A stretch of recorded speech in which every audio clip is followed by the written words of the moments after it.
It's been a very busy day, Scott, and I'm telling you, as much as it is kind of calming down here, Right.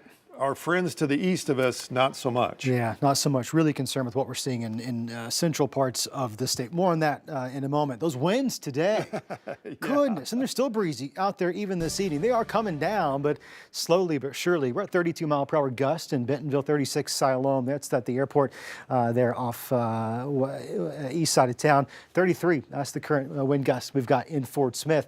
This is the peak wind gust we saw earlier today. 49 was as high as it got at the Fort Smith airport. Drake-filled 62 miles per hour.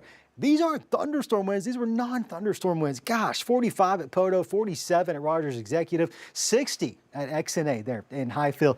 A windy day. Here's live Doppler radar. We're quiet. We've got the all clear. We're done with severe weather in our neck of the woods. As you can see, looking into central Arkansas, red's going to be tornado warnings. We've got a confirmed tornado warning with a tornado on the ground that could have been EF2 or greater. That's moving through parts of north central, now moving into northeast Arkansas. You got another one near Conway, downtown Conway, parts of Faulkner County under that warning.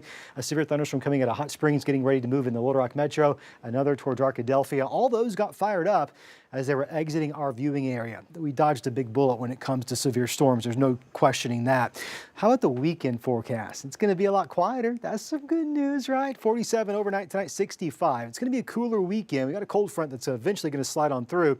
60 by Sunday as those northwest winds continue to drop our temperatures down near freezing come Sunday. That's why we tell you, don't plant, right? Got to wait a little bit longer. I don't know if we drop below freezing, but too close for comfort, right?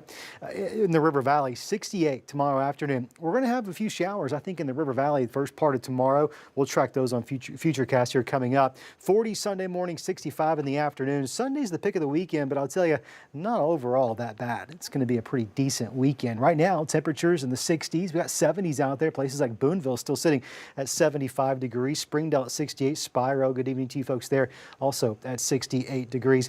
You probably noticed this outside earlier this evening. Look, it's so dusty out there, even here at night. It's still very, very dusty. You're looking at the camera, you'd think, oh gosh, it's snowing out there. That's actual dust that these winds kicked up from Texas and Oklahoma. And there's more that's going to be coming in overnight tonight. We'll track that and more in your 10-day forecast. All right, Scott, thanks. Today, those high winds did cause a fire to spread across Beaver Lake. 5 News reporter Lauren Spencer says crews still battling the flames that spread for miles. This was a brush fire that began near the end of East Highway 264, jumped the lake into the Piney Point side, and crews here in Piney Point are still working to get these flames contained after a late night of battling a fire just a few miles up the road. Crews in Piney Point spent the last 24 hours trying to contain flames from now 2 separate grass fires. But today, how it started on the Hickory Creek side of Beaver Lake, crews got a call from someone who was fishing. Multiple departments were sent out, including Arkansas Forestry, who helped stop things from spreading. They got the fire 100% contained in about 3 hours on their side. It helped that the fire was surrounded by 3 sides of the lake. First arriving units on scene found both of the small islands out here burning along the lake. It had already jumped the lake, went into the Piney Point district. We notified Piney Point. They had a crew quickly over there to take care of that side of the situation. They're not sure what started the fire, but after a day of high winds, we know things spread very quickly. In Rogers, covering news where you live, Lauren Spencer, 5 News. All right, Lauren, thanks. Parts of Oklahoma still dealing with wildfires spreading out of control. They're all fueled by the same winds that we're dealing with. They say several structures in Manford, Oklahoma, just east of Tulsa, are burning right now, and the night is making it harder for firefighters. Several highways and interstates are blocked off as they try to get these fires under control.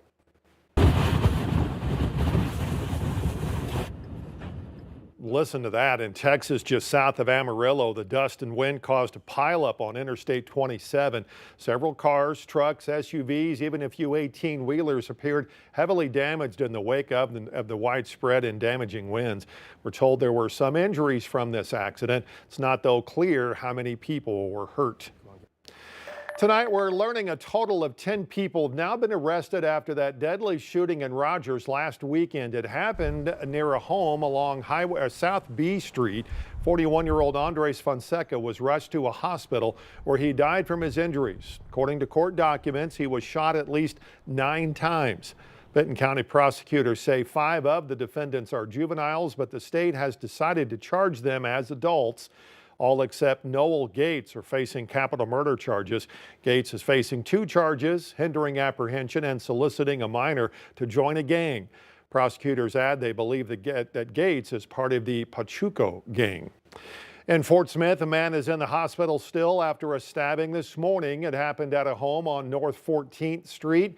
Police originally called out there for a domestic disturbance, but when they got there, police say the victim was found with multiple stab wounds. He was taken to a hospital where he is receiving treatment. So far, no word if police are searching for a suspect in this case. Tonight, University of Arkansas under investigation for alleged racial discrimination. It comes after President Trump threatened to take away federal funding if universities across the country don't roll back those DEI programs. The investigation will look into the university's involvement with the PhD Project. It's a nonprofit organization focused on helping underrepresented students pursuing a graduate degree in business. Last month, the president's administration gave schools 2 weeks to stop all programs or practices that treat people differently based on race.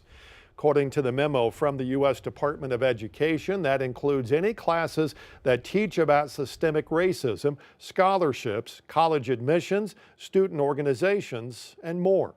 There has to have an investigation that needs to happen. I definitely think there's no harm in investigating anything, but I also don't have a clear opinion because I'm not aware of all the facts and everything that's going on. Giving access to education to someone who can't normally get it on their own is so critical because education helps us. It helps you achieve what you need to achieve. It helps you progress yourself in life.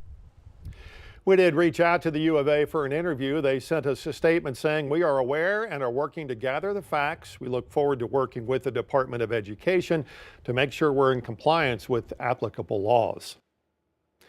Tonight, the Senate has voted to avoid a partial government shutdown before the midnight deadline tonight, but the decision is dividing Democrats.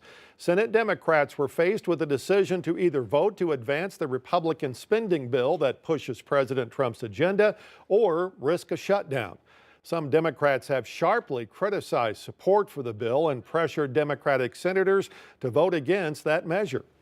This bill is to establish a slush fund for Elon Musk and Donald Trump, and it sets the stage for cutting Medicare, Medicaid, Social Security. The CR is a bad bill, but as bad as the CR is, I believe allowing Donald Trump to take even much more power via a government shutdown is a far worse option.